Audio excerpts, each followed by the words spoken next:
Minister. Senator McKenzie. Thank you.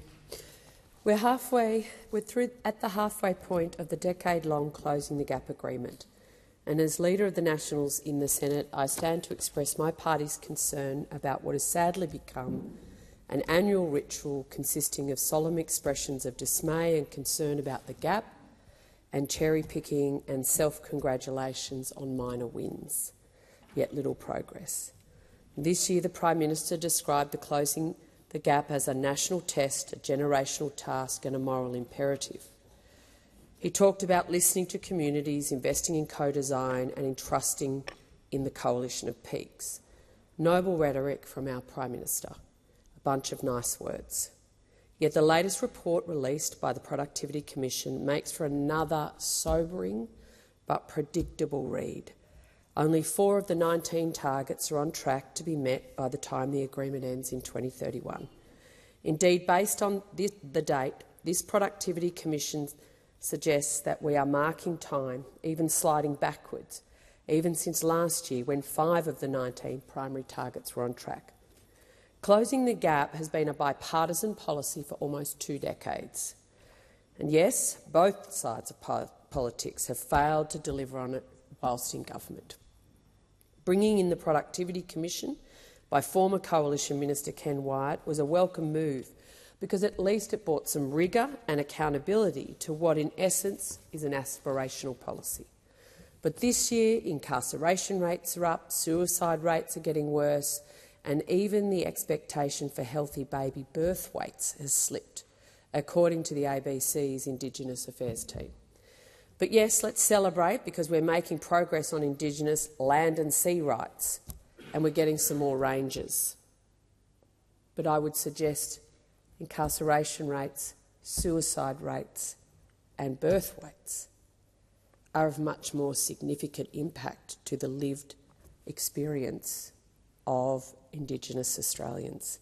The Prime Minister used his Closing the Gap speech to warn about the rise of white supremacy in Australia, citing the disturbing incident in Perth at an Indigenous rights protest where a man allegedly threw a homemade improvised bomb device, and the Foreign Minister again referenced this event in her contribution. The man has been charged, the matter is being fully investigated by the security authorities, and that's as it should be. That is our democracy and our institutions doing exactly what they're meant to do.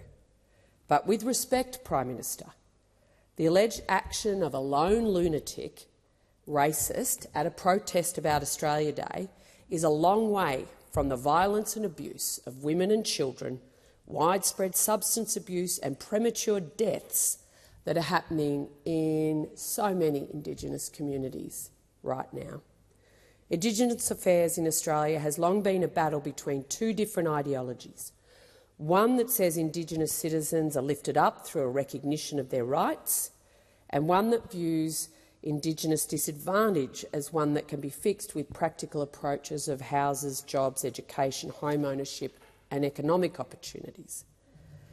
The Australian's Indigenous Affairs correspondent Paige Taylor recently wrote, and I quote, "When Australians said no to a constitutionally enshrined Indigenous voice in 2023, politicians from the left and the right understood that this was a rejection of the rights-based approach to Indigenous affairs.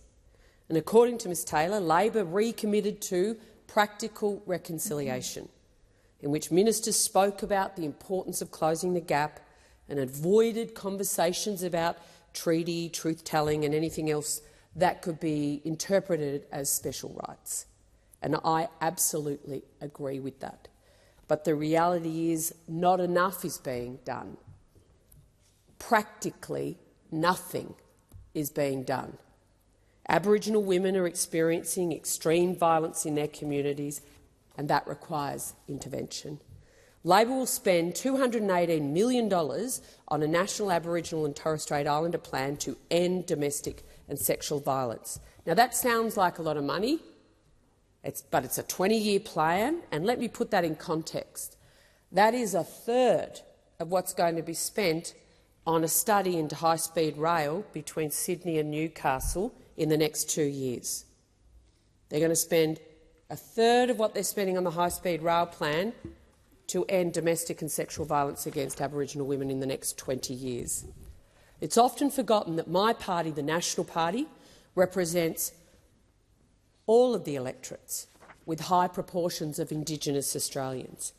And we've had an exemplary Indigenous Affairs ministers and shadow ministers who've made major contributions to the portfolios.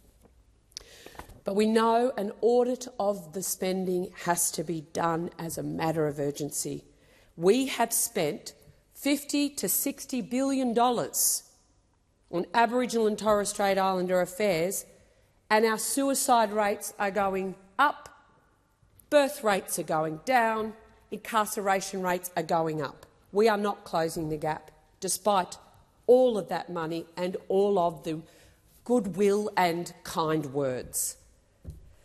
I've been a strong supporter of this policy since in 2019 I was the minister sent to Tennant Creek after the horrific rape of a 2-year-old to sort something out, to make a change. And when I got on the ground and spoke to those delivering services to that community, they did not want extra roads, they did not want treaty.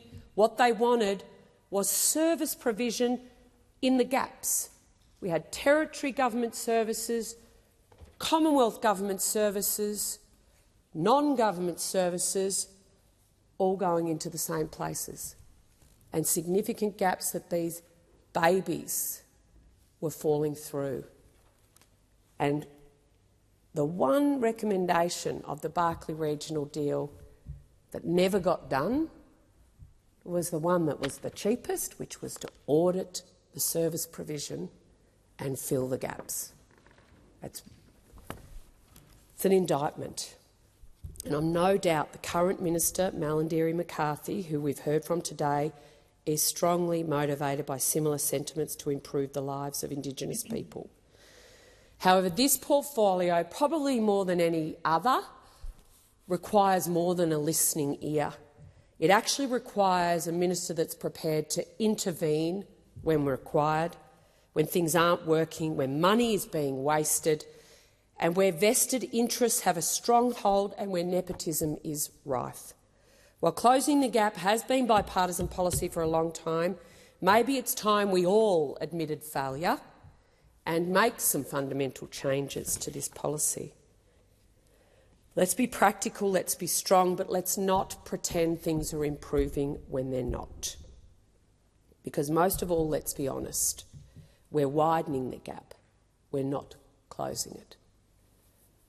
And I would suggest everyone in this place is committed to reconciliation for all Australians to have access to services and opportunities if we're actually going to be a prosperous, safe and cohesive nation going forward.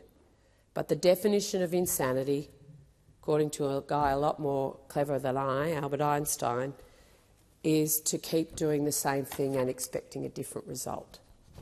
And so if the test of a good society is how the most vulnerable in your society are treated, then I think it's time we changed what we were doing, because instead of standing up year after year, no matter who's in government, saying we're committed to closing the gap while we see the targets go the wrong direction and wasting $50 to $60 billion of taxpayers' money, and the heartache out in communities, as particularly women and children suffer as they are, I think is an indictment on all of us. Senator Hanson. Thank you very much. Well, closing the gap, yeah, we all want to see